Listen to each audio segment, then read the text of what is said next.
everyone, and welcome back to my channel where I discuss all sorts of issues present in our society and around the world today.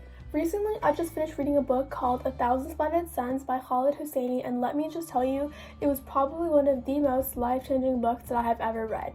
So in today's video, I'm going to be relating the events of the book to current events going on in the world by relating it to what's happening in Afghanistan with the US and the Taliban takeover and how it may affect thousands of people's lives, which you may have heard about in the news. But before I start, I'm going to give you a little bit of background information about the book in case you haven't read it, so you're not completely lost throughout this video. 1,000 Splendid Suns is set over 3 decades of anti-Soviet jihad and the Taliban takeover. It follows the lives of 2 girls, Miriam and Layla, who live completely different lifestyles, but whose paths eventually cross and are subject to emotional and physical abuse by their husband, Rashid. Because they lived in a time where the Taliban ruled Afghanistan, women had little to no rights, which I'll go into more detail about later. So the whole story is about them surviving their husband's abuse and trying to overcome the patriarchal society that they live in, brought to them by the government and the culture in Afghanistan. I know, pretty intense, but trust me, that's not even half of it. The issue I'm going to talk about today is Taliban's control over the people of Afghanistan and how much it affects innocent people's lives. But first of all, what is the Taliban and where did they come from? The Taliban are an extremist Islamic organization that was created in the 1990s in northern Pakistan after the Soviets left Afghanistan. Their goal was to take over all of Afghanistan and restore peace in the land while enforcing their own strict Islamic laws. These laws came with severe punishments if they were not followed. Some of these rules included women not being allowed to get an education, being forced to wear a burqa, which is a full body covering except for the eyes, which is covered using a net, not being allowed to leave their houses without a male relative, men being forced to grow beards, music being banned, dancing being banned, reading books being banned, televisions being banned, and everyone being forced to go to the mosque to pray 5 times a day, or they would risk getting a beating or a public execution. Now you can clearly see how absolutely insane some of these rules are and how they control every single aspect of a person's life. I know, growing up in Canada and given the privileges that I was given, I could never imagine myself living like this with the government basically controlling my whole existence, and the fact that people actually had to go through this completely blows my mind.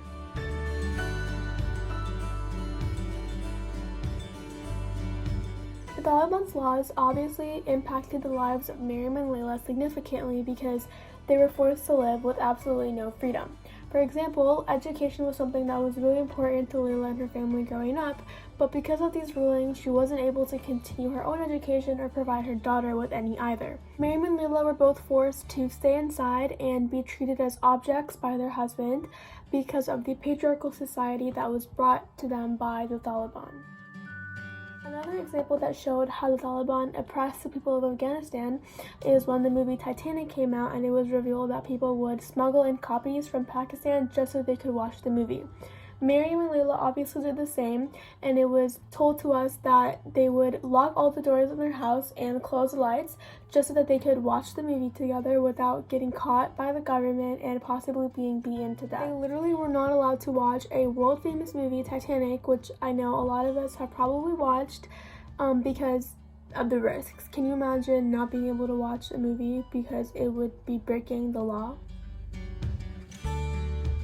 Another time in the text where the Taliban's oppression was evident was when Layla's daughter Aziza was at an orphanage and she had to risk her life just to go and visit her because her husband refused to take her. Because she left the house without a male relative, which broke the laws, she was, quote, given a tongue lashing or a single kick to the rear, a shove in the back.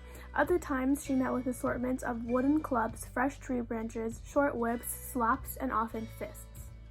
The fact that Layla had to go through this much abuse just to see her daughter shows that the Taliban don't have any pure intentions and that they will go towards extreme violence just to enforce their laws without making any exceptions.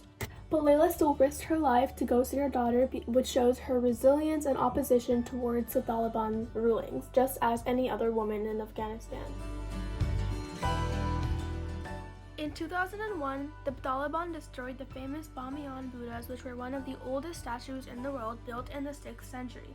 They did this because Buddhas are of Buddhist faith and have nothing to do with Islam, which is why they planted the bombs and destroyed the ancient structures. This can be found in the text of A Thousand Splendid Suns when Layla, her dad, and Tariq went to go visit the Bamiyan Buddhas. Her dad would tell her the history of the Buddhas by saying, quote, Bamiyan had once been a thriving Buddhist center until it had fallen under Islamic Arab rule in the 9th century. The sandstone cliffs were home to Buddhist monks who carved caves in them to use as living quarters and as sanctuary for weary traveling pilgrims. End quote. Later on in the story, when Layla is a grown woman and after the Taliban had taken over, she tells the story of how they had destroyed the Buddhas and how they were objects of idolatry and sin according to the Taliban. She was obviously saddened and numb to this news because the Buddhas had still held a special place in her heart as a reminder of when she was a free little girl who was able to explore global with her dad and best friend. This event in history shows the cultural abuse that the Taliban brought into Afghanistan by destroying one of the oldest statues in the world merely because of religion. Okay, so now you know who the Taliban are, some of the things they've done, how this is present in the text of A Thousand Splendid Suns, and how they affected the lives of Afghans just like they did Miriam and Layla's. But the things I'm telling you happened years ago, so how is this issue still present today? Afghanistan has been the U.S.'s longest war, running for almost 2 whole decades. The U.S. first went into Afghanistan to get the terrorists that were responsible for the 9/11 attacks, which was the Al-Qaeda terrorist organization, and the Taliban, who were accused of giving them sanctuary. With the help of the U.S., the Taliban was overthrown in 2001. But the U.S. and NATO troops stayed in Afghanistan for years later, building alliances with the Afghan military and the Afghan government to work together to get rid of any remaining threats from the Taliban and the Al-Qaeda terrorists. Now, I obviously won't be talking about the entire 20-year-long war, but let's fast forward to 2020. In February, the U.S. and the Taliban signed a peace agreement which meant the removal of U.S. troops from Afghanistan and guaranteed that the Taliban would not use the country for terrorist activities again. Now, this deal did not call for an immediate ceasefire, so the Taliban attacked the Afghan military days later, which then led to the U.S. military striking the Taliban with their air force. This shows how much the Afghan military needed the U.S. soldiers to help defend themselves from the Taliban because they were simply not equipped to handle them on their own. A few weeks ago, President Joe Biden announced the withdrawal of all remaining troops in Afghanistan who have been fighting in this 2-decade-long war by August 31st, 2021. Watch the following video in which he talks more about this decision. We cannot continue the cycle of extending or expanding our military presence in Afghanistan, hoping to create ideal conditions for the withdrawal and expecting a different result. After consulting closely with our allies and partners, I've concluded that it's time to end America's longest war. It's time for American troops to come home.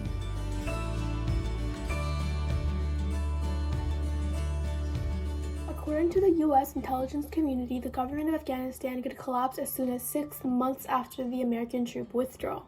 This goes to show the power that the Taliban has over the government of Afghanistan to the point where it could overthrow the entire government once again. This could very well lead to a civil war between the Afghan military and the Taliban, which could result in thousands of casualties of innocent Afghan civilians. It is very evident that the U.S. kept many Afghans safe for the last 20 years, but now that they're leaving, it puts the lives of thousands of Afghans at risk. Mark Zelinsky's book about the Taliban, he, quote, succinctly discusses the structure and leadership of the Taliban, then explores how the Taliban uses violence, intimidation, and information operations to achieve its objectives. He also compares the Taliban to a criminal organization and identifies the various criminal activities it uses to support its operations. Now, comparing the Taliban to a criminal organization might sound extreme, but it's exactly what they should be referred to as, considering all the harm they have imposed on Afghans in the past and continue to do so today. This is especially evident in A Thousand Splendid Suns because of how the author demonstrates all the suffering that the characters went through due to the Taliban's abuse, as I mentioned in the few examples I gave you all, because there were definitely many, many more. Mark R. Jacobson, who is a foreign policy expert at Syracuse University and was also a reserve officer in Afghanistan in 2006, did an interview where he was asked questions about the potential fate of Afghanistan following the removal of U.S. troops. He said, quote, the lack of U.S. military presence fundamentally changes the security dynamics in Afghanistan, reducing the leverage necessary to bring the Taliban to the negotiating table, especially with the loss of U.S. air power. If Afghanistan isn't able to negotiate with the Taliban, I think we can all predict that this is most likely not going to end well. The Taliban's main method of control is to use violence as a way to present power over Afghans. Because of the US and NATO troops, women in Afghanistan have had freedoms they could have only dreamed of back in the 1990s. They can freely go to school, own businesses, and there are even 68 women in the Afghan parliament. Among all of the Taliban's beliefs that they impose on Afghans, the oppression of women is one of the biggest, as we saw in 1,000 Splendid Suns, with everything Miriam and Layla were forced to endure. If the Taliban is successful in overthrowing the Afghan government once again, this could mean the end of women's rights again in Afghanistan, and thousands of girls going through what Miriam and Layla had to go through, such as forced marriages, being forced to cover up, no freedom of expression, or freedom of voice. So you might be saying that this is all stuff that might happen in the future, but what's happening right now as we speak, and why is this issue so significant? When asked, Joe Biden said that the Taliban takeover in Afghanistan is not inevitable, but I and so many others disagree with this statement because the takeover is quite literally happening right before our eyes. Currently, according to the World Health Organization, at least 18.4 million people are in need of humanitarian assistance in Afghanistan. And according to the BBC, the Taliban are blocking a lot of the supply routes, preventing this aid from coming in. Fighting between the Taliban and the military is rapidly increasing, putting the lives of thousands of innocent civilians at risk and also injuring them.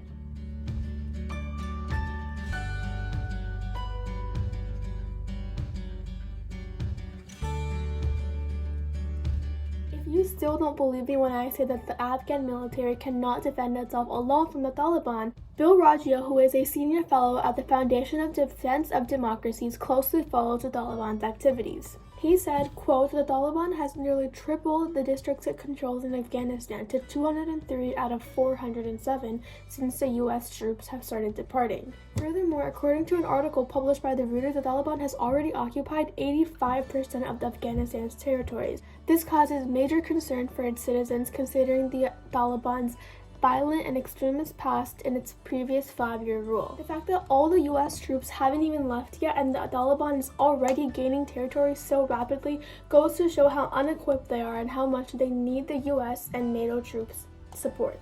In some of the territories that the Taliban controls, they have already started enforcing some of the extremist Islamic rules that they had before. And a lot of these rules we saw women suffering from in 1,000 Splendid Suns as well.